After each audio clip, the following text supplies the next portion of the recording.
जगत सारा क्षणिक है और आत्मा एक नित्य है।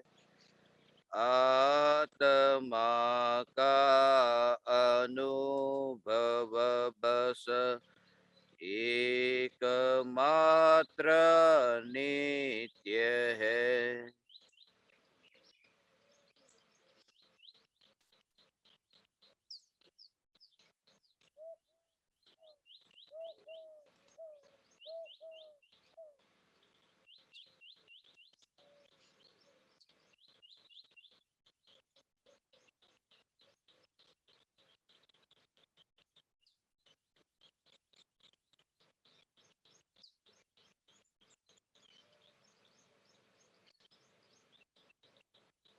चैतन्य स्वभावी भगवान आत्मा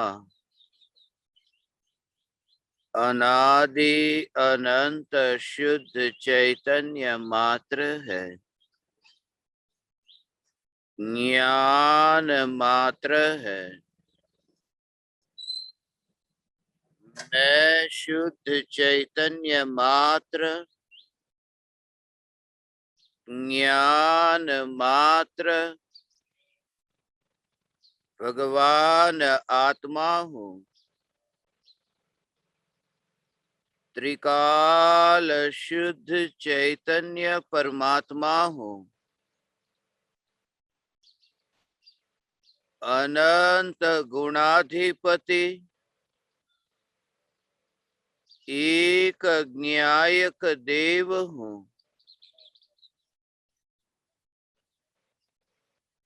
अगणित ज्ञेयों के प्रतिबिंबों से अप्रभावित ज्ञान पर्यायों में एक समय के लिए भी नहीं मिलने वाला, एक समय के लिए भी नहीं सिकुड़ने वाला,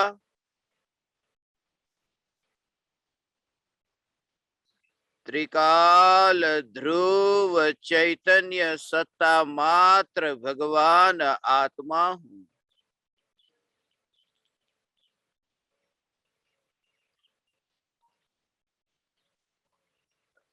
राख की दीवार रूपी परद्रव्य तो दूर, अशुद्ध और शुद्ध पर्याय तो अत्यंत दूर,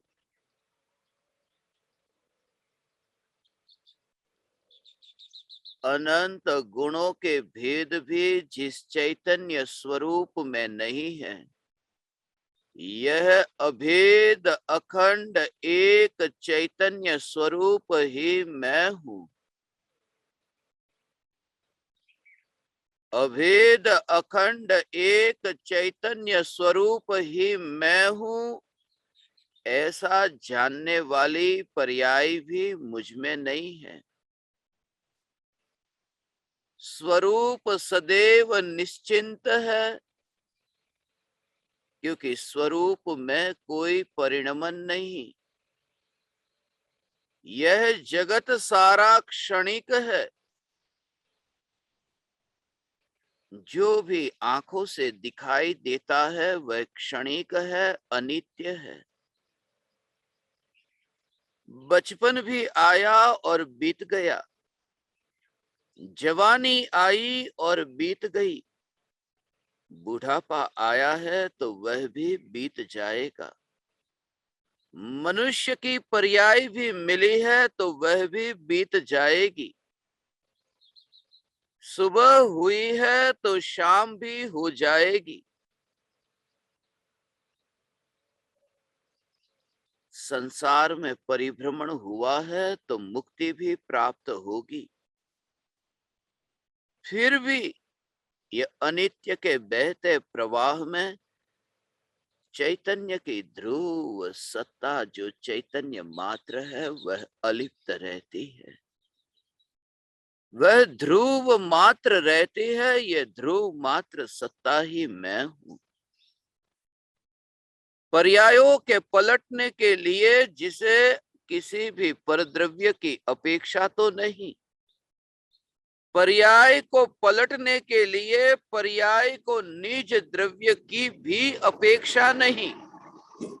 ऐसी पर्याय की स्वतंत्र योग्यता, ऐसी पर्याय की अनंत शक्ति कि जिस पर्याय की शक्ति को किसी और के पास तो दूर अपने द्रव्य के पास भी कुछ मांगना नहीं पड़ता, इससे द्रव्य निर्भर रहता है। अपनी पर्याय का भी कर्तृत्व द्रव्य पर नहीं, ऐसा त्रिकाल ध्रुव चैतन्य तत्व यह मैं हूं। जहां जहां तुम अनुभव करो वहां तुम्हें यही अनुभव में आता है। परमाणुओं के परिणमन में, परमाणुओं के मिलने और बिछुड़ने में तुम्हें यह रूप प्रत्यक्ष दिखता है। दो द्रव्यों के मिलन में भी तुम्हें यह मिलन मिलन नहीं लगता, मिलन का भ्रम दिखता है। ये देह के अनंत परमाणु की ओर जब मेरा ध्यान जाता है, ध्यान तो जाएगा, अभी वर्तमान में अधूरी दशा है, अपूर्ण दशा है, ध्यान तो जाएगा देह के परमाणुओं की ओर, ये अनंत परमाणुओं के पिंड की ओर।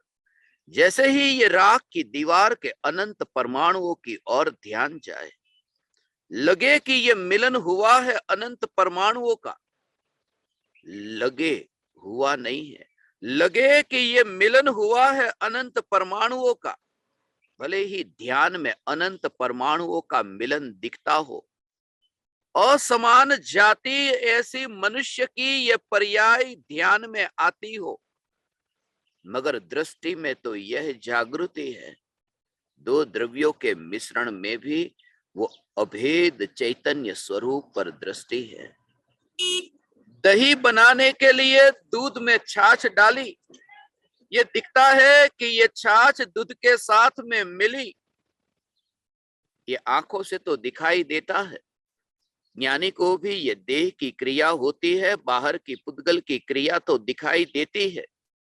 जैसे वो क्रिया दिखाई देती हो कि ये दूध में छाछ गिरी, ये मिलावट हुई, ये मिलना तो दिखता है, मगर उस समय दृष्टि में यह है कि ज्ञान गुण, दर्शन गुण, चारित्र गुण, सुख गुण, ऐसे ये अनंत गुणों का एक दूसरे में मिलन नहीं हो रहा है।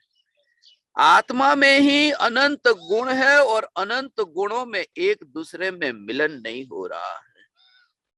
पुद्गल पुद्गल का मिलन भले ही ध्यान में आता हो, मगर अनंत गुणों की स्वतंत्रता जिनकी दृष्टि में तो है, फिर भी एकत्व है अनंत गुणों का अभेद एक ज्ञायक देव।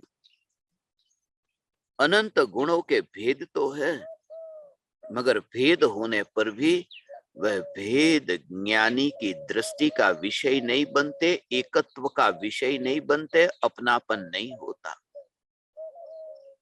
क्योंकि भेद के लक्ष्य से विकल्प उत्पन्न होते हैं। भेद से नफरत मत करना, भेद तो वस्तु का स्वरूप है। भेद वस्तु का स्वरूप है और वस्तु का जो स्वरूप है वह खतरनाक नहीं है। भेद खतरनाक नहीं है, भेद की ओर दृष्टि जाना यह खतरनाक है। इस जगत में स्त्री भी है और पुरुष भी है, दोनों के बीच में भेद है, और यह भेद ज्ञान में तो जानना, वरना सदाचारमयी संयममयी जीवन ही नहीं होगा। एक पुरुष जैसे दूसरे पुरुष को छूता है, ऐसे ही एक पुरुष दूसरी स्त्री को न छुए। ब्रह्मचारी पुरुष को छुए तो ब्रह्मचर्य भंग नहीं होगा, मगर ब्रह्मचारी पुरुष ब्रह्मचारी स्त्री को या शादीशुदा स्त्री को छुए कि ब्रह्मचर्य भंग होगा। तो ये भेद तो जानना कि इस जगत में पुरुष और स्त्री में भेद तो है। सदाचारमय जीवन जीने के लिए ये भेद तो जानना, मगर दृष्टि में भेद न हो। पुरुष और स्त्री ये दृष्टि में न आए, दृष्टि में चैतन्य परमात्मा तत्व ही। जिस स्वरूप में भेद नहीं है, ऐसा स्वरूप जिसकी दृष्टि में है। ज्ञान में भेद जानना, दृष्टि में नहीं। दृष्टि में भेद आया, ऐसा दृष्टि में भेद आया, दृष्टि में भेद आया कि फिर मिथ्यात्व भाव का पोषण हुआ। धूल और धन में भेद तो जानना। दुकान पर वस्तु खरीदने जाओ तो धूल लेकर के मत पहुंच जाना, वहां रुपये की नोट देना। ये भेद ज्ञान में तो जानना। सम्यक दृष्टि ज्ञानी धर्मात्मा भी भेद तो जानते हैं। पुद्गल पुद्गल में भेद तो जानते हैं, मगर दृष्टि में देखते नहीं है। दृष्टि में मात्र पुद्गल ही दिखाई देता है। ज्ञान में भेद जाने नहीं तो सदाचारमय जीवन का पालन न होगा। ये भेद तो जानना। हम वनस्पति को खाते हैं और पशुओं के मांस को नहीं खाते। क्यों? पंचेंद्रिय के मांस का भक्षण नहीं करते। पंचेंद्रिय तो दूर, हम दूध और दाल से मिले हुए ऐसी कढ़ी का उपयोग नहीं करते, द्विदल का उपयोग नहीं करते, क्योंकि जिसमें वो त्रस जीवों की हिंसा होती है। गर्म किया हुआ हो या नहीं किया हुआ हो, ऐसा जो गोरस है, दही हो, छाछ हो, दूध हो, गर्म किया हुआ हो या ठंडा हो, ऐसा जो गोरस हो, उसको यदि दो टुकड़े होते हैं ऐसे दाल के साथ में, कठोल के साथ में, उसके आटे के साथ में मिला करके वो जीभ पर आए तो वहां पर त्रस जीव उत्पन्न होते हैं। इल्ली जैसे जीव, दो इंद्रिय से पंचेंद्रिय तक के जीव को त्रस जीव कहते हैं। ये त्रस जीव की उत्पत्ति होती है। इसलिए ये भेद जानना कि वनस्पति तो खाना, मगर मांस का भक्षण मत करना। और वनस्पति में भी जीव है और मांस में भी जीव है। दृष्टि में यह है कि सभी जीव समान है, और ज्ञान में ये भेद जानते हैं कि एकेंद्रिय का भक्षण इस भूमिका में इतना दोष नहीं है जितना पंचेंद्रिय का भक्षण। ज्ञान में भेद जानना, दृष्टि में नहीं। आत्मा में अनंत गुण है, अनंत गुणों में भेद है, ये ज्ञानी जानते हैं। क्योंकि प्रत्येक द्रव्य में अगुरु लघुत्व नाम का एक गुण होता है। अगुरु लघुत्व गुण का कार्य ही यह है कि एक द्रव्य दूसरे द्रव्य में नहीं मिलता, एक गुण दूसरे गुण में नहीं मिलता, और द्रव्य के अनंत गुण बैर बिखेर होकर के अलग अलग नहीं हो जाते। ये रहस्य, ये तीनों में ये रहस्य, ये जानना कि ये तीनों स्वरूप को जान करके भी दृष्टि एकमात्र चैतन्य सत्ता पर। एक द्रव्य दूसरे द्रव्य में नहीं मिलता। भारत है, भारत पाकिस्तान में नहीं मिलता। एक द्रव्य दूसरे द्रव्य में नहीं मिलता। एक गुण दूसरे गुण में नहीं मिलता। गुजरात है, वह राजस्थान में नहीं मिलता। भारत पाकिस्तान में नहीं मिलता, गुजरात राजस्थान में नहीं मिलता। और तीसरी बात है जो सबसे ज्यादा महत्वपूर्ण है, वो ये कि भले ही गुजरात और राजस्थान एक दूसरे में मिलते नहीं है, मगर गुजरात और राजस्थान अलग होकर के स्वतंत्र देश नहीं बन जाते। ये है भारत के ही अंश। भले अंश एक दूसरे में न मिले, फिर भी अंश के भेद का विकल्प नहीं, और दोनों में एक समय के लिए भी ये विकल्प उत्पन्न न हो कि इसमें कुछ भेद है। इसलिए मैं जहां पर अभी बैठा हूं, इस भूमि पर जहां मैं बैठा हूं, कि एक और तो गुजरात है, मेरा जो ये दाया हाथ है ये गुजरात की ओर है। अभी ये हाथ को मैं इस ओर रखूं कि गुजरात की ओर हाथ छूता है, और ये हाथ को मैं इधर रखूं तो राजस्थान को छूता है, और मैं ये दोनों के बीच में, ये गुजरात और राजस्थान की बिल्कुल सीमा पर बैठा हूं। ये सीमा पर बैठा हूं। मैं एक आंख को यहां पर देखूं तो यहां की मिट्टी को देखूं तो ये गुजरात दिखता है, और यहां की मिट्टी को देखूं तो राजस्थान है। मगर मेरी दृष्टि में, मेरे पास में आज अभी पासपोर्ट लेकर के नहीं आया हूं।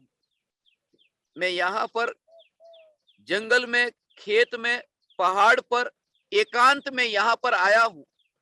मेरे पास में पासपोर्ट नहीं है, मगर यह पासपोर्ट का विकल्प भी मुझे नहीं आया जब मैं यहां आया तब, कि मैं अलग अलग जगह पर जा रहा हूं। मैं गुजरात से राजस्थान में जा रहा हूं, मेरे पास में पासपोर्ट क्यों नहीं है? राजस्थान का वीजा क्यों नहीं है? राजस्थान की अनुमति क्यों नहीं है? कि जरूरत ही नहीं है, ये विकल्प ही नहीं आता। यहाँ इतने हजारों लोग आते हैं और जाते हैं इस रास्ते से, उन्हें ये विकल्प ही नहीं आता। एक ही कारण से, उन्हें पता नहीं है कि ये गुजरात है और ये राजस्थान है। ये पता तो है, मगर उनकी दृष्टि में यह है कि हम भारत के बाहर नहीं जा रहे, हम भारत में ही है। भले ही एक राज्य से दूसरे राज्य में जाते हो, आते हो, मगर भेद का विकल्प उत्पन्न नहीं होता, इसलिए चिंता भी नहीं है। आत्मा में अनंत गुण है, एक गुण दूसरे गुण में नहीं जाता, दो गुणों में स्वतंत्रता है। फिर भी ये जागृति है कि ये दो गुणों के भेद नहीं, अनंत गुणों के भेद भी द्रव्य में नहीं है। इसलिए ज्ञानी की ओर तुम्हारा ध्यान जाए तो ज्ञानी तुम्हें मिट्टी पर बैठा हुआ दिखाई देता है। ज्ञानी तुम्हें मिट्टी के भेदों पर बैठा हुआ दिखाई देता हो, मगर ज्ञानी तो वहां विराजमान है जहां गुणों के भेद भी नहीं है। ऐसा जो ये चैतन्य परमात्मा तत्व जिसमें गुणों के भेद भी नहीं है, ऐसा जो अभेद एक जो द्रव्य है, उस द्रव्य की और ज्ञानी की दृष्टि और आनंद उस अभेद स्वरूप का है। अभेद स्वरूप का, एक, दो, तीन, और प्रत्येक का कार्य अलग अलग है। ज्ञान का कार्य जानना है, श्रद्धा का कार्य है मानना, चारित्र का कार्य है स्थिर होना। ये कार्य तो है सभी गुणों का अलग अलग, मगर फिर भी वे द्रव्य में एक अभेद होकर के रहते। ऐसा एक अभेद द्रव्य, ये विकल्प ही उत्पन्न न हो। परदेश से भारत की भूमि पर जैसे पैर रखा हो, और पैर रखते ही जब मैं अमेरिका से भारत आता हूं तब मेरा पैर तो मैं रखता हूं मुंबई की धरती पर। जब मैं पैर रखता हूं, मगर पैर रखते ही ये मुंबई ऐसा विकल्प नहीं आता। मैं भारत देश में आ गया, मैं अपनी मातृभूमि में आ गया। ये विकल्प नहीं होता कि ये कौन सी ये नगरी है, ये कौन सा स्थान है। ये भेद का विकल्प नहीं होता। ज्ञान में ये जानना कि ये मुंबई है या ये दिल्ली है, मगर दृष्टि में भारत मात्र देखना। और ऐसा ही ये स्वरूप है। एक वस्तु दूसरे वस्तु के निकट आ सकती है। भारतीय है वो भारतीय अमेरिकन हो सकता है, भारतीय अमेरिका जा सकता है, मगर भारत देश अमेरिका नहीं जा सकता। ये भूमि, ये जो आकाश है, ये खाली जगह है जिसे हमने अभी भारत कहा। ये भारत स्वयं यात्रा करके परदेश में नहीं जा सकता। एक देश दूसरे देश में नहीं जा सकता। एक देश का वासी, वो एक देश का अंश, वह दूसरे देश में जाता है। ये जो द्रव्य है ना, ये आत्मा, ये द्रव्य है, एक देश है, ये दूसरे देश में नहीं जा सकता। ये दूसरे देश में अर्थात देह में नहीं जा सकता। मगर आत्मा का जो अंश है, देश और देश का नागरिक, आत्मा और आत्मा का नागरिक ऐसी जो ये श्रद्धा गुण की पर्याय, ये श्रद्धा गुण की पर्याय देह में जाकर एकत्व करती है, एकत्व करती है कि ये देह मैं हूं। और एक बात खास कि भले भारतीय परदेश चला जाए, अमेरिका चला जाए, मगर अमेरिका जाकर के भी उसके पास में नागरिकता तो भारत की ही होगी, पासपोर्ट भारत का होगा। भले वो अमेरिका में घूमता हो मगर वो अमेरिकन नहीं है, अमेरिका में रह करके भी वो है भारतीय। घूमना हो, विचरण करना हो, मगर अपने देश का ही नागरिक रहता है। आत्मा के श्रद्धा गुण की जो पर्याय है वो देह में एकत्व करती है, मगर देह में एकत्व करने वाली पर्याय भी वो श्रद्धा की ही है, वो अपनी ही है। जो ज्ञान की पर्याय देह को जानती है, भले वो देह को जानती हो मगर वो ज्ञान की पर्याय आत्मा की ही है, वो देह की नहीं है। वहां पर जहां जहां ये जानना जानना जानना, ये परिणमन, ये विस्तार दिखता हो, इस विस्तार में ज्ञानी को यह जागृति है कि ज्ञान के विस्तार में ज्ञान ही है। देह के परमाणु में, ये शरीर के परमाणु में मेरा विस्तार नहीं है। गुणों के भेद से न्यारा ऐसा ये द्रव्य का स्वरूप है। दो भेद का लक्ष्य हो, दो वस्तु सामने हो, दो ही सामने हो, तो भी यदि ध्यान गया तो विकल्प होगा। कौन सी वस्तु को चुनना? दुकान पर भी यदि तुम जाते हो और दुकानदार कहे कि ये वस्तु भी है और ये वस्तु भी है, आपको कौन सी वस्तु खरीदनी है, आप निर्णय नहीं ले पाते, क्योंकि दो है ना। किस वस्तु को मैं चुनूं?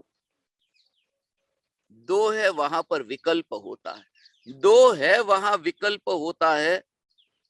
यहाँ तो अनंत गुण है, मगर अनंत गुण और प्रत्येक गुण अलग अलग है, फिर भी एक बार भी द्रव्य में विकल्प क्यों नहीं हुआ? द्रव्य में विकल्प नहीं हुआ क्योंकि द्रव्य का कार्य दृष्टि करना नहीं है, द्रव्य का कार्य सत्ता मात्र होना है। जो वस्तु दो भेद रूप है उसकी और तुम्हारी दृष्टि जाए तो विकल्प उत्पन्न होता है। और द्रव्य में परिणमन नहीं है, द्रव्य में कार्य नहीं है।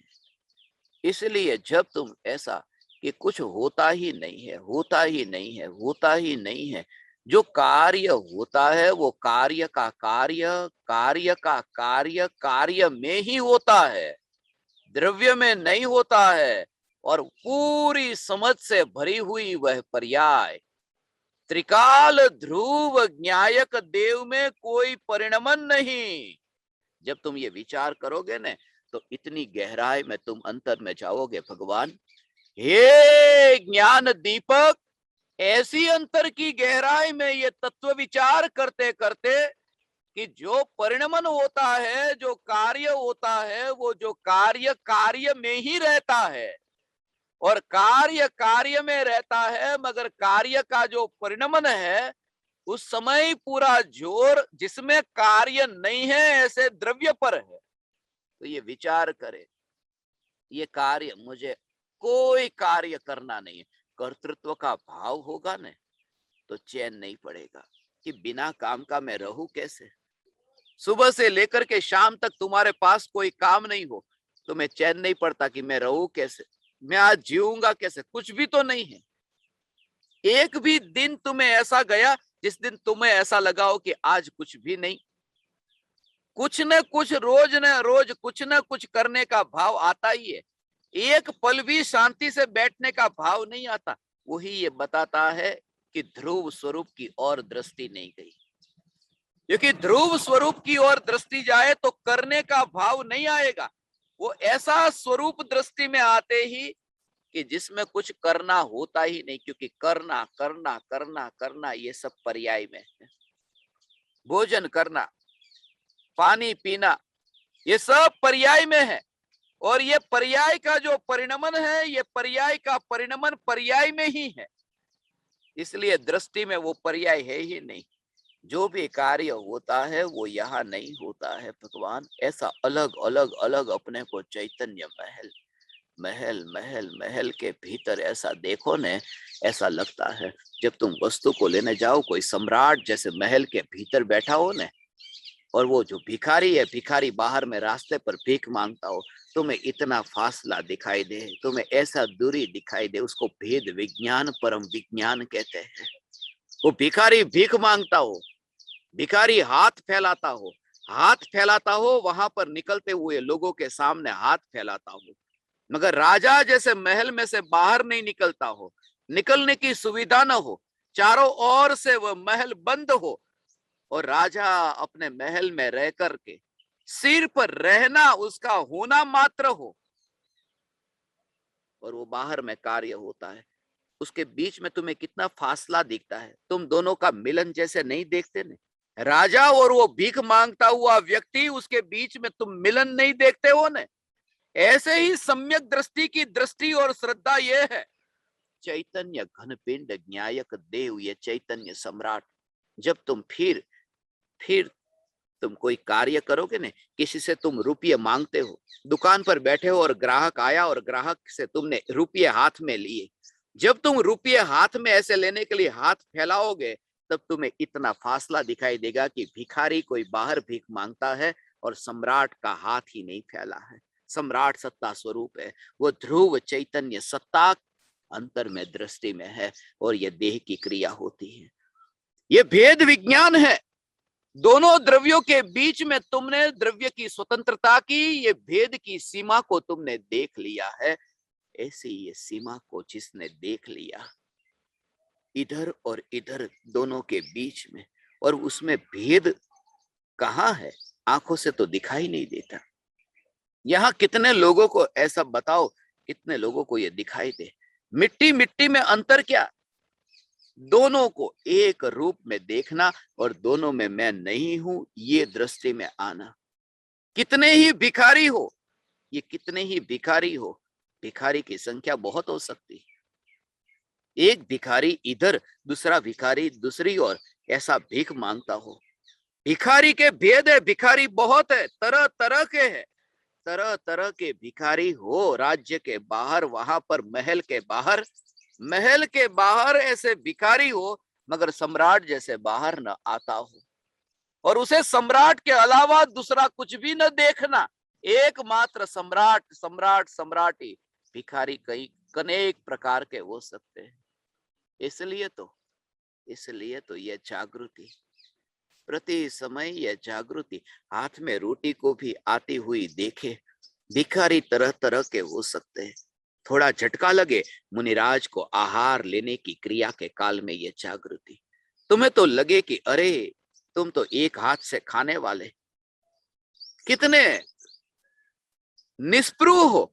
इस हाथ से तुम भोजन नहीं करते, बाएं हाथ से भोजन नहीं करते, ये दाएं हाथ से भोजन करने वाले। एक हाथ से भोजन करने वाला कितना विवेकी है, कितना विवेकी है। एक हाथ से भोजन करने वाला कितना विवेकी है, मगर दोनों हाथ से जो आहार लेते हैं उनका विवेक तुम्हें पता नहीं। दोनों हाथ से आहार लेते हैं और ये दर्शन होता है, एक परमाणु, दूसरा परमाणु, तीसरा परमाणु, ये अनंत परमाणु, अनंत परमाणु। अनंत भिखारी यहाँ पर है, अनंत भिखारी यहाँ पर है, अनंत भिखारी। भिखारी भीख मांगते हैं आहार की, भिखारी भीख मांगते हैं आहार की। और उस समय चैतन्य सम्राट जो हाथ ही नहीं फैलाता, क्योंकि वहां तो घन पिंड एक सत्ता है, और ये दृष्टि में रहता है। दुनिया को देखे कि दो हाथों से तो खाते हैं, दो हाथों से माल पकड़ा है, मगर दो हाथ से पकड़ा होने पर भी वहां पकड़ नहीं है, क्योंकि पकड़ करने का विकल्प जो है, उस विकल्प की भी पकड़ नहीं है। उस विकल्प को भी भिखारी के रूप में देखते हैं, वो भी महल के बाहर भीख मांगता हुआ विकल्प, वो विकल्प महल के बाहर भीख मांगता हुआ है, ऐसा दिखाई दे। ऐसी दृष्टि का नाम सम्यक दृष्टि है। वो तो मुनि की बात कही। चौथे गुणस्थान में सम्यक दृष्टि की भी दृष्टि ऐसी होती है, भगवान आत्मा ऐसा ये दृष्टि में आए और देह के परमाणु का परिणमन हो, देह के परमाणु की ये क्रिया होती हो, फिर ये आहार की क्रिया, वो सब क्रियाओं में फिर ऐसा घटित करना। आंखों का भी ऐसा कि टीवी की ओर तुम देखते हो, ये आंखें खुली है, टीवी की ओर तुम्हारा ध्यान है, कान खुले हैं, कोई बात कर रहा है और उससे सुनने का कार्य चल रहा है, ध्वनि तुम्हारे कान के साथ टकराती है। ये जो क्रिया देह की हो रही है उसमें तुम अपने को मिलता हुआ नहीं देखते हो भगवान। ये न्यायक की अखंडितता और न्यायक का ऐसा परिपूर्ण रूप कि जहां से बाहर निकलने का कोई अवकाश नहीं। जैसे राजा को महल पूरा बंद है न, बंद है, बंद है, और राजा बस मात्र है। ऐसे ही ये चैतन्य के प्रदेश को जहां तुम देखते हो, ऐसे ये चैतन्य प्रदेश को देखते हो, वहां पर भेद नहीं हो। राजा के हाथ है, राजा के पैर है, राजा के हाथ पैर होने पर भी वो हाथ पैर के भेद से कोई लेना देना नहीं, भिखारी के भेद से कोई लेना देना नहीं। भिखारी बाहर में है, हाथ पैर वाला है। भिखारी के शरीर को देखो तो भेद है, राजा के शरीर को देखो तो भेद है, मगर दोनों के बीच में भी एक भेद है। वो भेद ऐसा है कि राजा भिखारी नहीं और भिखारी राजा नहीं, ये भेद। और राजा को अपने अंगों के भेद का विकल्प नहीं। मैं सम्राट हूं, उसको ये विकल्प आता है, मेरा हाथ सम्राट है, मेरी आंख सम्राट है, मेरा कान सम्राट है। भिखारी जो भीख मांगता है उसको विकल्प आता है कि मेरा हाथ भिखारी है, क्योंकि हाथ फैलता है तो हाथ भिखारी है, और मेरा पैर तो फैलता नहीं है, वो तो वहीं पर स्थिर है। मैं राजा हूं, मेरा पैर राजा है और मेरा हाथ भिखारी है, ऐसा भिखारी को नहीं लगता। भिखारी देखता है कि मैं पूरा भिखारी, सम्राट देखता है कि मैं पूरा सम्राट, और दोनों के बीच में कोई संबंध नहीं। मैं ये कहता हूं कि बाहर में भेद तो है, भीतर में भी भेद तो है, मगर दोनों में भेद का विकल्प नहीं।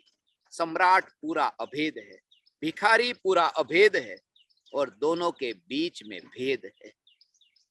ये देह के परमाणु में, एक एक परमाणु में अनंत गुण है, आत्मा में अनंत गुण है, मगर अनंत गुणों का पिंड ऐसा ये भगवान आत्मा, अनंत गुणों का पिंड ऐसा पुद्गल परमाणु, इन दोनों के बीच में भेद है।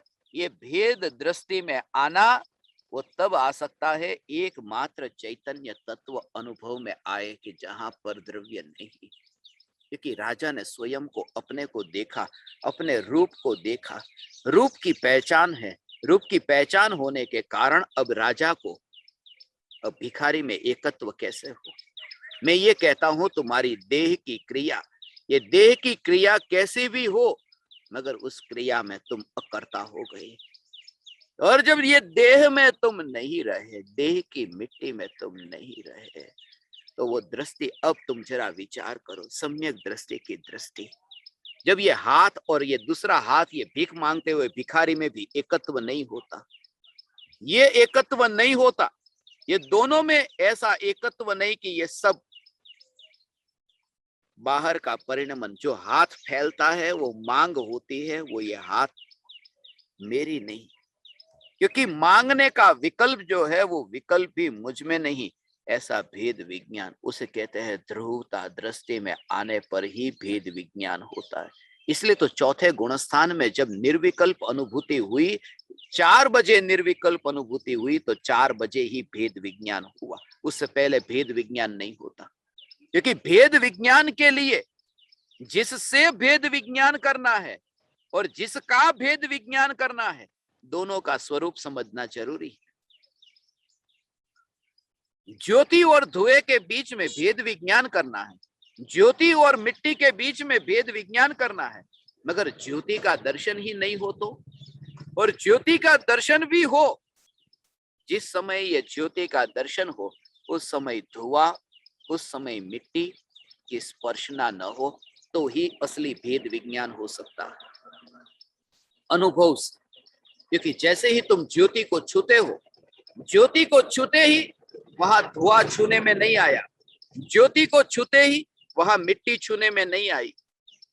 जब चैतन्य में चैतन्य की स्पर्शना हुई उसी समय राग आदि भावों का धुआं और देह की मिट्टी वहां स्पर्श में नहीं आई, उसकी स्पर्शना न हुई, उसमें ये मैं हूं ये भाव न हुआ। इसलिए ये भेद विज्ञान परम विज्ञान का, दोनों से पार, दो द्रव्यों के अनंत गुण के भेद होने पर भी उन दोनों के बीच में ऐसी अखंडितता है।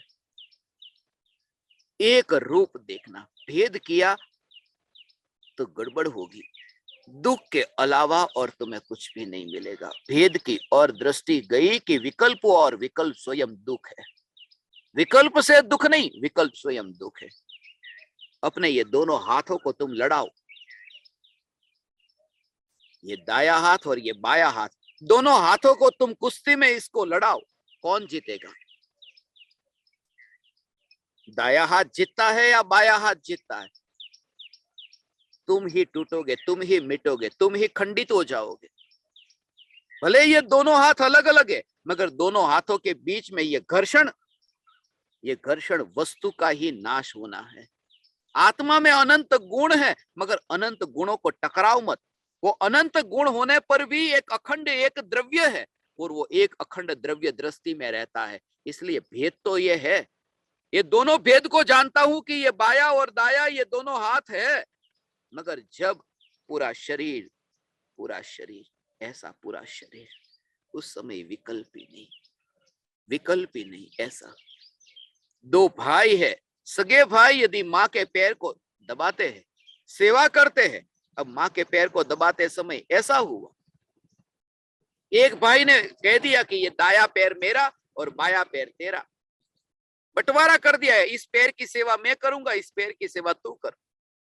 और सेवा करते करते ऐसा हो गया कि जो दाया पैर है उसके ऊपर बाया पैर थोड़ा टच हो गया। जैसे ही वो पैर लगा कि दाएं पैर वाले ने कहा कि तेरा पैर मेरे पैर के ऊपर क्यों रखा? उसने जो बाया पैर था उस बाएं पैर पर जोर से लकड़ी मारी, लाठी मारी, पैर तोड़ दिया। उसने कहा कि तूने मेरा पैर तोड़ दिया, अब मैं तेरा पैर तोड़ देता हूं। उसने वो दाया पैर तोड़ दिया। दोनों कहते हैं कि हमने एक दूसरे के पैर को तोड़ा है, मगर एक दूसरे के पैर को नहीं तोड़ा, दोनों ने माँ के पैर को तोड़ा है, माँ को तोड़ा है। जब तुम एक एक अंश में भेद करके उसमें तोड़ते हो, ये ज्ञान है, ये दर्शन है, ये चारित्र है, उसमें द्रव्य ही खंडित होता है, सत्ता स्वरूप द्रव्य खंडित होता है। इसलिए यह जागृति, वास्तव में तो सत्ता स्वरूप द्रव्य में खंड होता ही नहीं है, होता है विकल्पों में, क्योंकि ये वस्तु तो ऐसी है कितनी भी तोड़ना चाहो टूट नहीं सकती। अनंत काल बीतने पर भी जिसमें ये भेद न हुआ, अनंत काल बीतने पर भी जिसमें खंड नहीं हुआ, ऐसा ये अखंड द्रव्य है। इसलिए गुणों के भेद को जानना, बेटा कहे ये तेरा पैर है, ये मेरा पैर है, ये भेद को जाने, मगर भेद को जानते समय भी दोनों को ये जागृति की ये माँ है, बस माँ का पैर भी नहीं, ये माँ है।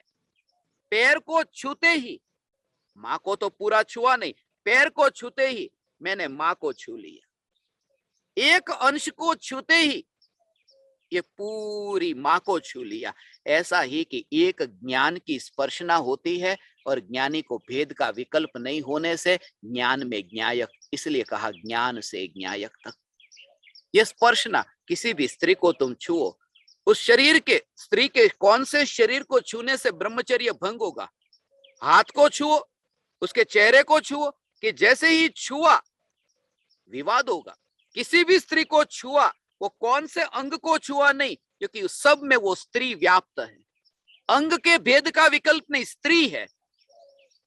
यहाँ तो ज्ञान और ज्ञान के अंग का भेद नहीं, यहाँ पर ही आत्मा है, ज्ञान ही आत्मा है, चैतन्य चैतन्य चैतन्य। इसलिए तो मैं आपसे कहता हूं ना, आत्मा नहीं कहता, चैतन्य कहता हूं, क्योंकि चैतन्य में ही आत्मा आ गया। इसलिए तो चैतन्य मात्र कहा, फिर भी अनंत गुणों का पिंड आ गया। मात्र कहते ही एक गुण नहीं आया, मात्र कहते ही उसमें अनंत गुणों का पिंड आ गया। तो फिर मात्र क्यों कहा? मात्र इसलिए कहा क्योंकि उसमें राग की जड़ता नहीं है, ऐसा ये चैतन्य मात्र। उसमें विकार की जड़ता नहीं है, ऐसा ये चैतन्य मात्र। चैतन्य मात्र कहते एक गुण नहीं है, अनंत गुणों की एकता है। ये अनंत गुणों की एकता रूप द्रव्य है भगवान। ये चैतन्य मात्र भगवान आत्मा। भेद होने पर भी भेद पर दृष्टि नहीं। इसलिए एकत्व नहीं होता। ऐसा हो एकत्व नहीं होता, दोनों में कहीं पर भी एकत्व नहीं। इसलिए इस शरीर के परमाणु में ये देह की ये क्रिया, ये जो हाथ के परमाणु की क्रिया, मगर वो देह की ही क्रिया, देह की क्रिया, उसमें स्वयं का कोई अधिकार नहीं है ऐसा दिखता हो। और एक समय ऐसा आता है कि जब तुम्हें प्रयोजन ही नहीं है, तब फिर तुम्हारी दृष्टि भी वहां पर जाती नहीं है। तुम्हारी यात्रा होती है, जानना जानना जानना जानना, ये यात्रा होती है। तुम अपने में यात्रा करते हो और देह की मिट्टी के परमाणु, उन परमाणुओं के भेद में तुम नहीं चाहते। ये विकल्प ही नहीं आता, ये विकल्प ही नहीं आता। तुम पहचान भी नहीं पाओगे। अभी ये मेरे हाथ में जो ये मिट्टी है, ये मिट्टी मैंने अपने हाथ में उठाई, ये आपको अभी ये मिट्टी दिखती है। ये मिट्टी ये जो हाथ में आपको दिखती है, ये मिट्टी में कौन सी मिट्टी गुजरात की है और कौन सी राजस्थान की है, आप बता दो। ये कौन सी गुजरात की और कौन सी राजस्थान की ये मिट्टी है। और इस मिट्टी को जैसे तुम देखो, तुम्हें पता ही नहीं। मिट्टी मिट्टी है, मिट्टी मात्र को तुम देखते हो, गुजरात और राजस्थान नहीं। ऐसे ही ज्ञानी को हाथ नहीं दिखता, आंख नहीं दिखती, चेहरा नहीं दिखता, शरीर का कोई अंग अंग नहीं दिखता, पुद्गल मात्र पिंड दिखता है। और ऐसे देखो तो एक एक परमाणु मात्र दिखता है। और यात्रा होती है ज्ञान की। जैसे ये मार्ग पर गाड़ियां चलती है, मार्ग पर गाड़ियां चलती है और गाड़ी चलती हो, मगर चलते समय उस गाड़ी को क्या लेना देना।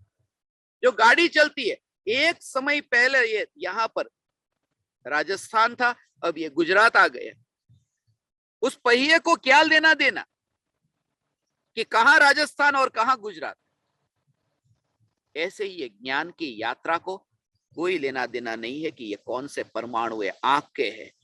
क्योंकि आंख के माध्यम से जब रंग को जानने का कार्य हुआ, कान के माध्यम से ध्वनि को जानने का कार्य हुआ, तो ज्ञान का जो जानना है, उस जानने को ये लेना देना नहीं है कि कौन सा रोड है, कौन सा रोड है, कौन सी मिट्टी है, आंख की मिट्टी है या कान की मिट्टी है, उसे उसको कोई लेना देना नहीं। उसकी यात्रा चल रही है। जैसे गाड़ी को विकल्प नहीं है कि ये कौन सा राज्य है, कौन से राज्य की मिट्टी पर मेरा पहिया ये घूम रहा है। ये ज्ञान के परिणमन को ये विकल्प नहीं है कि कौन सी मिट्टी है। ऐसा जो निर्लेप, यहां तो पहिया तुम्हें छूता हुआ दिखाई देता है। ज्ञानी को ज्ञान की धारा ये इंद्रियों के रोड पर, इंद्रियों की मिट्टी पर छूती हुई नहीं दिखती। ये अस्पर्शी ऐसा जो ये ज्ञान का निर्विकल्प ऐसा निराला परिणमन, हे ज्ञान दीपक, ऐसा ये स्वरूप है भगवान। ऐसा ये निर्विकल्प निराकुल परिणमन है, ये मिट्टी पर है ही नहीं। और इसलिए ऐसी जो चैतन्य की मस्ती हो, इस मस्ती में ही ये देह में रहूं या देह से निकलूं, इस चैतन्य की मस्ती में मस्त। ये चैतन्य की मस्ती में मस्त, जहां पर हो ऐसा विकल्प ही न रहे, देह का विकल्प ही न रहे। ऐसी दशा होगी, ऐसी दशा होगी।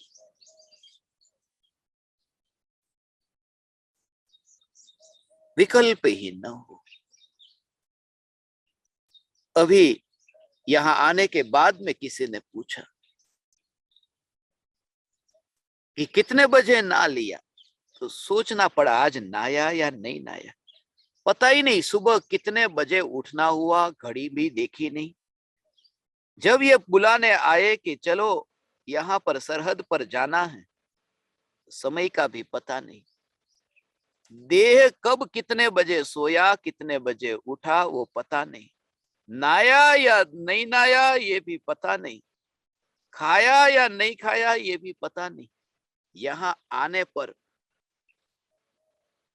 ये भी पता नहीं रहा।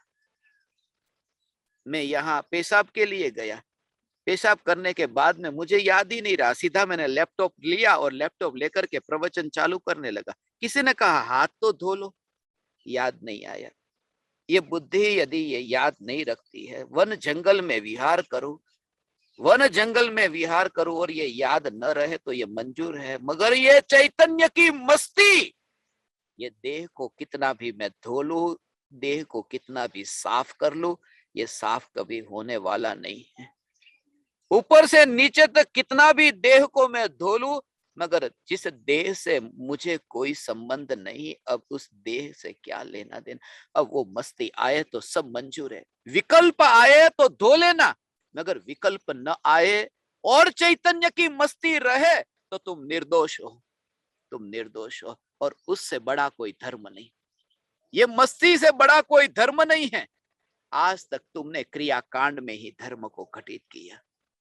तुम ये देखते हो कि पेशाब जाने के बाद में हाथ पानी से धुले या नहीं धुले, मगर गंदे हाथ में, गंदे हाथ में, गंदे हाथ में ये ज्ञान छूता नहीं है और जानने की यात्रा करता है।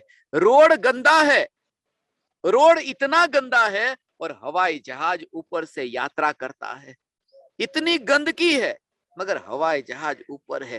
तुम्हें कितनी बार ये कहो कि भेद विज्ञान, कोई विकल्प ही नहीं होता। इतनी दूरी का एहसास हुआ एक समय के लिए जब किसी ने मुझे पूछा कि हाथ तो गंदा है, और उस समय मुझे वही दृश्य स्मरण में आया।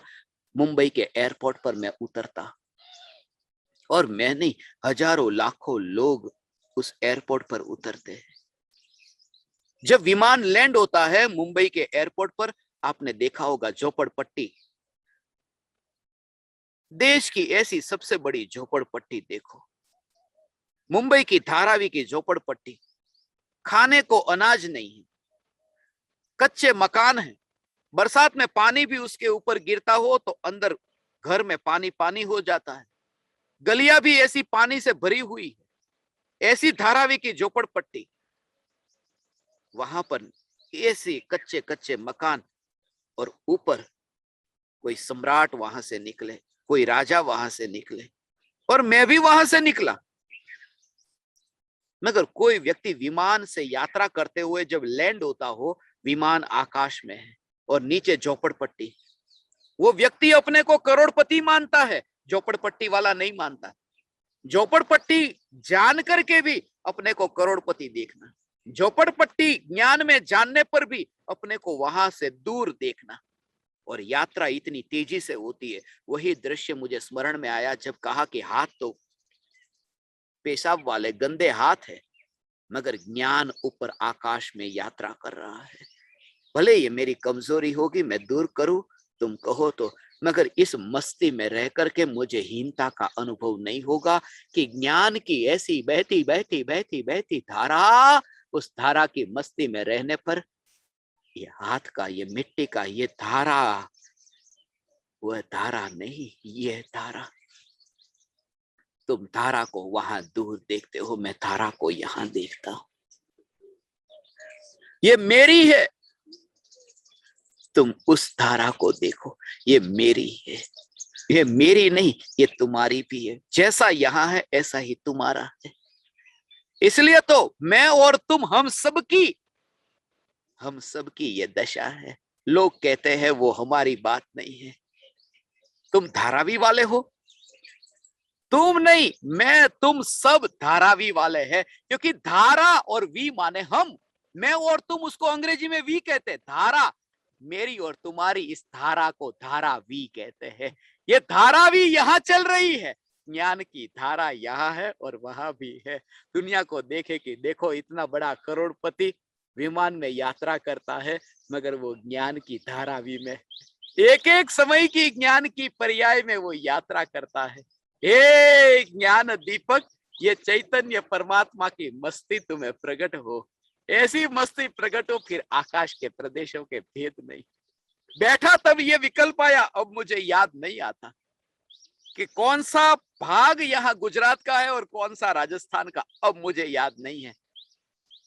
यहाँ आया तो मुझे किसी ने कुछ कहा था, अब मुझे पता नहीं रहा है।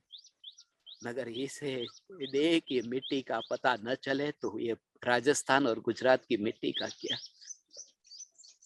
एक दशा ऐसी आए, कौन सा राजस्थान और कौन सा गुजरात, कौन सी मिट्टी। इतनी ध्यान की गहराई में वो उतरे, ऐसी ध्यान की गहराई कि वहां पर टकराहट न दिखाई दे विकल्पों की। कल ही किसी ने कहा, हम एक महाराज साहब के पास में गए, मौन साधना, मौन साधना। मौन का अर्थ तुम्हें पता है? जहां विकल्पों की टकराहट नहीं होती, उस ध्रुवता में डुबकी लगना। बोलना बंद कर देना, बोलो मत, बात मत करो, आवाज मत करो। तुम्हारे मुंह से आवाज निकली कि मौन भंग हो गया। अरे मुंह से नहीं, पूरे शरीर से ध्वनि छूटती हो, दिव्य ध्वनि तीर्थंकर परमात्मा की, और परम मौन है। टकराना वाणी का, उसका नाम मौन भंग नहीं है। जिसमें विकल्पों की टकराहट स्पर्शती भी नहीं है, ऐसे ध्रुव पर दृष्टि करने का नाम मौन है। ये मौन की मस्ती। हे ज्ञान दीपक, ऐसा मौन तुम्हें प्रकट हो। चैतन्य तत्व की ऐसी मस्ती, चैतन्य तत्व की ऐसी मस्ती तुम्हें प्रकट हो। ये मौन तुम्हें प्रकट हो। न्यायक देव, न्यायक देव, न्यायक देव के अलावा कुछ ना दिखाई दे। दोनों में कोई भी क्रिया हो, दोनों क्रिया में अब ज्यादा अंतर नहीं लगता। इससे तो लोगों को झटका लगता है जब मैं कहता हूं भगवान का अभिषेक करने के लिए मैं मंदिर में नहीं जाता, मगर सुबह उठ करके जब मेरे हाथ में मैं मगा पकड़ता हूँ, वो टब पकड़ता हूँ, तो पानी डालता हूँ, ऐसा लगता है ये खुद अपना अभिषेक क्यों हो रहा है। ये खुद ही, ये शरीर शरीर का अभिषेक कर रहा है। भगवान का अभिषेक यहाँ पर शरीर शरीर का, मगर जितना ये भगवान के शरीर पर पानी डालना होता हो, मगर महावीर भगवान के पास में पानी पहुंचता है। कितने मंदिरों में, कितनी मूर्ति में, मंदिर में पानी डाला जाता है, मगर सिद्ध परमात्मा के पास, महावीर भगवान के पास पानी पहुंचता है। ऐसे ही तुम्हें दिखाई दे कि पानी तुमने लिया और सिर पर डाला, ये स्नान हो रहा है, मगर चैतन्य सिद्ध तक वो पानी नहीं पहुंचता। अरे पानी डालने का विकल्प भी सिद्ध के पास नहीं पहुंचता। इस जागृति से भरा हुआ जो चैतन्य है, बस वह सम्यक दृष्टि है। उस दृष्टि को ही सम्यक दृष्टि कहते हैं। ये देह में फिर तुम कहीं पर भी नहीं। स्नान की क्रिया होती हो, मगर स्नान की क्रिया में भी भीतर में ज्ञान की वर्षा से भीतर में स्नान होता है। विकल्पों की धूल तुम्हें खिरती हुई, धुलती हुई, दूर जाती हुई दिखाई देती है। धूल धुल जाती है, ये तुम्हें दिखाई देता है। ये तुम्हें भेद का अनुभव होगा। तब अस्पर्शी न्यायक का अनुभव हुआ। अब कोई भी भेद न रहा, कुछ भी हो, भगवान के मूर्ति पर वहां पानी डालो, ये देह पर पानी डालो, मगर चैतन्य को दोनों में मिलता हुआ न देखो। बकरे का वध करो, बकरा चढ़ाओ या नारियल चढ़ाओ, दोनों क्रिया होती है। दोनों में से बेहतर कौन सी? नारियल चढ़ाने की क्रिया बेहतर है। बकरा चढ़ाने की क्रिया तो पाप है, नारियल चढ़ाने की क्रिया बेहतर है। ऐसी मान्यता और दोनों में कि ये क्रिया करूं तो अधर्म है, नारियल चढ़ाऊं तो धर्म है, ऐसी जो मान्यता, इस मान्यता का नाम मिथ्यात्व, ये सबसे बड़ा अधर्म है। कोई बकरा चढ़ा करके नरक में जाता है, कोई नारियल चढ़ा करके स्वर्ग में जाता है, मगर भटकते दोनों हैं। ये भटकना दोनों से होता है, ऐसा स्वीकार न करना, ये अधर्म है। इसलिए देह की क्रिया हो, नारियल की क्रिया, बकरे की क्रिया, मगर ये क्रिया है, ये आत्मा का भाव इसमें नहीं है। ये थोड़ा झटका लगेगा। ये देह की क्रिया में ऐसी मस्ती हो। आज यदि तुमने सुना हो, हाँ ऐसा ही स्वरूप है, ये भाव तुम्हें आता हो, तो अनुभूति हुए बिना नहीं रहेगी। अनुभूति हुए बिना नहीं रहेगी, वरना वो दशा कैसे प्रकट हो कि शरीर पूरा खा जाए जानवर आकर के और पता न चले। ऐसा थोड़ी देर रुक जा, थोड़ी देर रुक जा, अभी मेरा ध्यान थोड़ा बाकी है। जानवर को खाते हुए हुए रोक दे, ऐसा नहीं करते, पता ही नहीं, पता ही नहीं। ऐसे ही तो सुबह दोपहर शाम रात भाव लेंगे मुनि वन में विचरण करते। हे ज्ञान दीपक, ये घड़ी, ये समय अभी देखना पड़ता है, ये कमजोरी है, पता न चले। चैतन्य की मस्ती में ऐसे मस्त, मगर ये मस्ती खंडित नहीं होगी। तुम बैठे हो अभी और उठोगे तो भी तुम्हारी मस्ती वो कायम रहेगी। जो ज्ञान दीपक है उसकी मस्ती ऐसी ही कायम रहेगी। ये राजस्थान और गुजरात की सीमा, मगर मैं सीमा पर नहीं हूं, मैं सीमा से पार हूं। और सीमा से पार हुआ ऐसा नहीं, कभी सीमा पर गया ही नहीं था, मैं था ही नहीं। क्योंकि ना मैं गुजरात में हूं, न मैं राजस्थान में हूं, न मैं गुजरात में हूं, न मैं राजस्थान में हूं, मैं यहां कहीं पर भी नहीं। जहां तुम देखते हो मैं यहां कहीं पर भी नहीं। भगवान, ये भेद से पार होने की कला पूरी दुनिया में जहां पर भी गया, मुझे तो दोनों में कहीं पर भी मिट्टी में भेद न दिखा। इसलिए तो मुझे पाकिस्तान की मिट्टी पर भी गया, सामने थोड़ा आगे और जाऊं तो पाकिस्तान मिल जाएगा। यहां पर मेरी भावना थी ज्ञान दीपकों को सभी को यहां लेकर के आओ, एक शिविर का ऐसा आयोजन हो। 142 ज्ञान दीपकों के लिए एक शिविर का आयोजन करने का यहाँ आमंत्रण मिला। जैसा मैंने कहा ना, हजारों लोग यहाँ पर प्रवचन सुन सकते हैं, ऐसा ये आश्रम है। और मैंने पूरी पृथ्वी का भ्रमण किया। ये आश्रम के जो बनाने वाले, उनकी जो भक्ति का भाव मैं देख रहा हूं, पूरी दुनिया में मैंने नहीं देखा, वरना मैं आज यहाँ बैठता ही नहीं। ये पता भी तुम्हें न बताता कि अहमदाबाद से 4 घंटे की दूरी पर पालनपुर के पास में पाथावाड़ा गांव गुजरात का, और पाथावाड़ा गांव गुजरात का और बाट गांव राजस्थान का, दोनों के बीच की सरहद पर मैं यहाँ बैठा हूं। ये पता तुम्हें नहीं बताता, मगर तुम्हें यहाँ पर बुलाना है, इसलिए पता बताना पड़ेगा। ये भूमि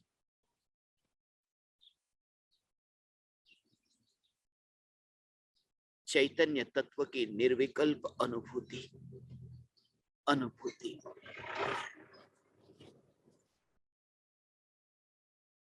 दोनों से पार, दो में से किसी की भी महिमा नहीं, चैतन्य की महिमा।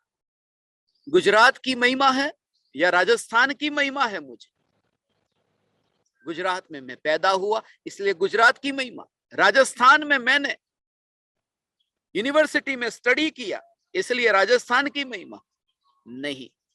मैं तो कहता हूं गुरुदेव का गुजरात और राजचंद्र का राजस्थान, दो के बीच में मैं।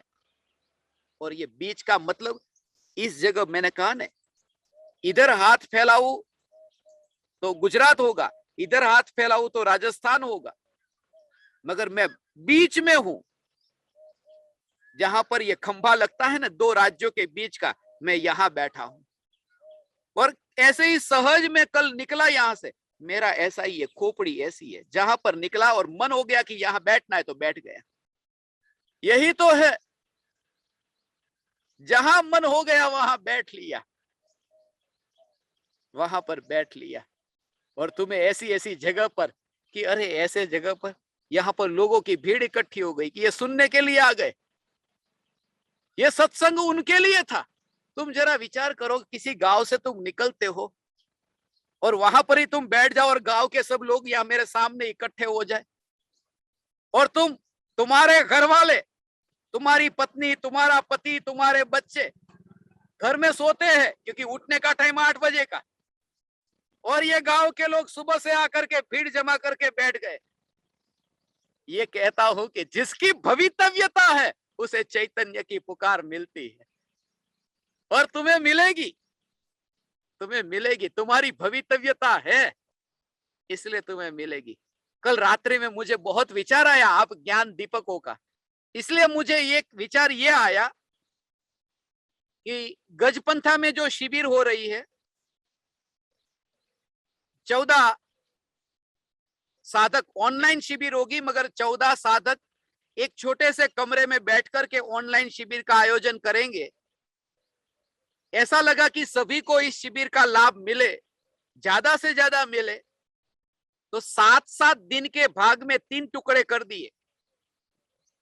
1 तारीख से 7 तारीख तक, 8 तारीख से 14 तारीख तक और 15 तारीख से 21 तारीख तक। ये 7-7 दिन के लिए आने की अनुमति देता हूं, क्योंकि सभी को एक साथ में ज्यादा डोज भी नहीं हो जाए। 7-7 दिन का डोज रहेगा तो अच्छा रहेगा। घर से निकलने में भी आपको बाहर निकलने में अनुकूलता रहेगी। वैसे बाहर निकलने में तो अनुकूलता वैसे भी रहेगी 21 दिन में, मगर फिर अंदर जाने में प्रतिकूलता आ जाएगी वापिस। इसलिए 7-7 दिन रखेंगे तो ज्यादा 42 जितने साधकों को लाभ मिलेगा। और इसको एक पब्लिक शिविर के रूप में नहीं रखते हैं, सरकार का नियम है, इसलिए वो नियम का तो मैं बाद में कभी देखूंगा, मौका मिलेगा तो। मगर अभी वो 7-7 दिन के हिसाब से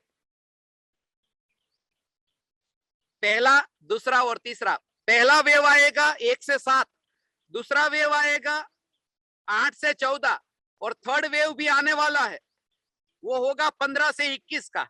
तो तीनों वेव में अपनी शिविर वहां पर होगी और 14-14 ज्ञान दीपक को वहां पर हम आने देंगे। तो 7 किस ज्ञान दीपक को कौन से वेव में आने की इच्छा है, क्योंकि आप यदि टिकट बुक करेंगे तो राजस्थान वालों को, छत्तीसगढ़ वालों को, ओडिशा वालों को, सबको अलग अलग टिकट मिलती होगी, तात्कालिक सबको मिले न मिले। तो एक बार आपकी टिकट भी देख लेना। और सभी के लिए यहां जब आप नासिक उतरेंगे तो सभी का आरटीपीसीआर रिपोर्ट कंपलसरी यहां पर हम कराकर अंदर अंदर एंट्री देने वाले हैं। जिनका कोरोना का रिपोर्ट नेगेटिव होगा उसको ही अंदर आने देंगे, इसलिए क्योंकि बड़ी मुश्किल से ये अपन को अनुमति मिली और सभी की भावनाओं को, सभी की ये साधना को नजर में रखते हुए अपन आरटीपीसीआर रिपोर्ट कंपलसरी रखेंगे।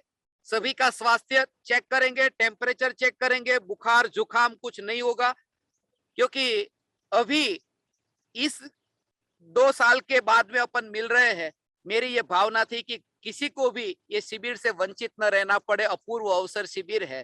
तो कम से कम 42 ज्ञान दीपकों को मैं चुनूंगा, जिनको यहाँ पर 3 भाग में 7-7 दिन के टुकड़े में आने देना है। तो आप अपना पहले जिसने भी भेजा है वो सब नहीं चलेगा कि हमको आना है, हमको आना है, वो नहीं चलेगा। अभी आज की तारीख से, फिर से बता देता हूं, आज की तारीख से आप ये बताना कि आपको कौन सी तारीख चलेगी। यदि आपको तीनों में से कुछ भी चलता है तो भी लिखना, 3 में से कोई एक में ही चलता है तो वो लिखना। जो भी है वो आप लिख करके आस्क उमराला के नंबर पर व्हाट्सएप मैसेज भेजना। आस्क उमराला के नंबर पर जिनका मैसेज आएगा आज के बाद में, आपको 1 दिन का समय दिया जाता है, 24 घंटे का। कल 19 तारीख की सुबह तक जिनके नाम आएंगे उनको वहां पर एंट्री के लिए मैं सोचूंगा, उनको अनुमति दूंगा। मेरी ये भावना है कि ये अपूर्व अवसर शिविर 14-14-14 मिलाकर के 42 ज्ञान दीपकों को इस शिविर का लाभ मिले और अपूर्व अवसर ये जो ऑनलाइन शिविर है, उस शिविर में जो विशेष रूप से फिर मैं मिलूंगा आप ज्ञान दीपकों को, जब व्यक्तिगत रूप से यहाँ अपन जूम पर भी मिलेंगे। जिन जिन को मैं चुनूंगा उनको फिर एक बार आने से पहले 14-14 लोगों का पूरा ग्रुप बना करके उनको जूम पर आपको बुलाऊंगा। जूम पर जो सत्संग होता है, कल शाम को आपको जूम पर लिंक भेजना रह गया होगा। जूम पर कल शाम के प्रवचन की लिंक नहीं आई होगी। आज के बाद कभी लिंक नहीं भी आती है तो पुराने वाले जो प्रवचन होंगे उनकी लिंक पर आप क्लिक करना, आप जुड़ जाएंगे, क्योंकि लिंक सभी की एक ही होती है। इसलिए कभी चिंता मत करना। शाम को 7:42 पर कभी प्रवचन होगा नहीं होगा, एक बार ट्राई कर लेना, लग गया नंबर तो लग गया। मगर आज शाम को 7:42 पर अभी सत्संग नहीं रखा है, यदि भाव आ गया, कहीं रास्ते पर निकला, कोई दुकान मिल गई, कोई मकान मिल गया, कहीं पर भी भाव आया तो रख सकते हैं। बस यही भावना है कि सरहद से पार, सीमा से पार, गुणों के भेद की सीमा से पार, ऐसे अभेद अभेद अभेद ऐसा चैतन्य तत्व का निर्विकल्प अनुभव हो, प्रति समय यह जागृति रहे। यह चैतन्य तत्व सदा काल अमर है, सदा काल अमर है, सदा काल अमर है।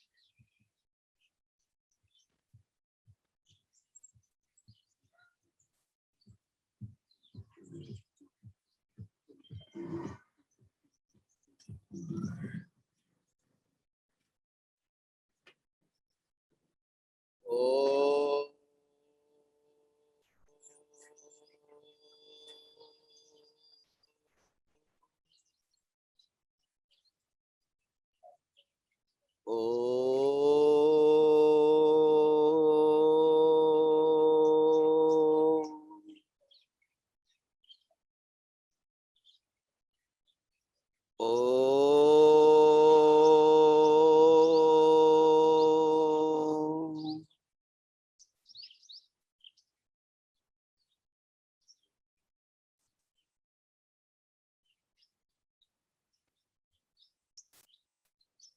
अहो अहो श्री सद्गुरु करुणा सिंधु अपार,